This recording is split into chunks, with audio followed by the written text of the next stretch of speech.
Сіз үшін не маңызды? Өзген емес өзіңізді жақсы білесіз бе? Бұл тестілеуден өту үшін логиканы уақытша ұмытыңыз. Берілген сұрақтарға еш ойланбастан ойыңызға бірінші келген жауапты жазып отырсаңыз жеткілікті. Сонымен бастайық. Бірінші, елестетіңіз. Сіз біреумен орманда келе жатырсыз. Ол кім болуы мүмкін? Екінші, сіз орманда келе жатырсыз. Жақын тұстан аң көрінді. Ол қандай аң болуы мүмкін? Үшінші, ол аңмен бетпе-бет жолыққанда сіздің әрекетіңіз қандай болады? Төртінші, орманмен жүріп келе жатып, ашық алаңқайға қарай шықтыңыз. Ал ол жерде сіздің арманыңыздағы үй тұр. Оның көлемін қалай сипаттар едіңіз? Бесінші, сіздің арманыңыздағы үй қоршалған ба? Алтыншы, үйдің ішінде одан әрі ас бөлмеге кірерсіз. Тамақ ішетін үстелдің үстінде назар аударыңыз. Оның үстінен және айналасынан не көріп тұрсыз? Жетінші, сіз үйдің артқы есігі арқылы сыртқа шықтыңыз. Дәл алдыңызда шөптің үстінде тостаған жатыр. Оның материалы қандай? Сегіз, сіз ол затты көрген кезде не істедіңіз? Тоғыз, үй ауласының сыртына шықсаңыз, алдыңызда су ағып жатыр. Ол қандай су болды екен? 10. Сіз ол судың арғы бетіне қарай өтер едіңіз.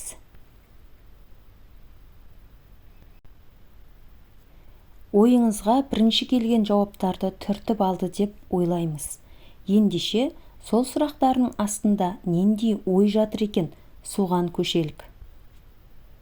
Бірінші, сіздің қасыңызда келе жатқан адам, сіз үшін өміріңіздегі ең маңызды адам.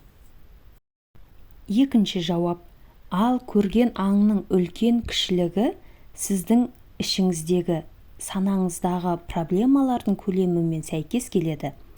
Аңның көлемі үлкен болған сайын, сізге өмір сүру ауыр деген сөз. Үшінші жауап, ал онымен жолыққандағы іс-қимылыңыз проблемаларыңыздың шешу жолыңызды көрсетеді. Агрессивті, пассивті немесе қашып кету секілді. Төртінші сұрақтың жауабы үйдің көлемі, яғни сіздің амбицияңыздың көлемі. Егер ол тым үлкен болса, өмірден өте көп нәрсені күтесіз. Бесінші сұрақ, егер арманыңыздағы үй қоршаусыз болса, сіз ашық, еркін адамсыз. Ал қоршалған үй ішкі әлеміңізді құпия сақтайтындығыңыз, басқалардың да өміріне рұқсатсыз кірігіп кетпейтініңізді білдіреді. Алтыншы сұрақтың жауабы, егер сіз ас бөлмеде адамдарды, тамақты елестетпесеңіз, үстелде ештеңе болмаса, сіз іштей бақытсыз жансыз. Жетінші сұрақтың жауабы, материалдың сапасы сіздің отбасыңызға деген қарым-қатынасыңызды білдіреді. Шыны, қағаз, стақан. Онда отбасыңыз үшін алаңдауға негіз болады. Ал тостаған, темір, не фосфор болса, сіз уайымдайтын ештеңе жоқ.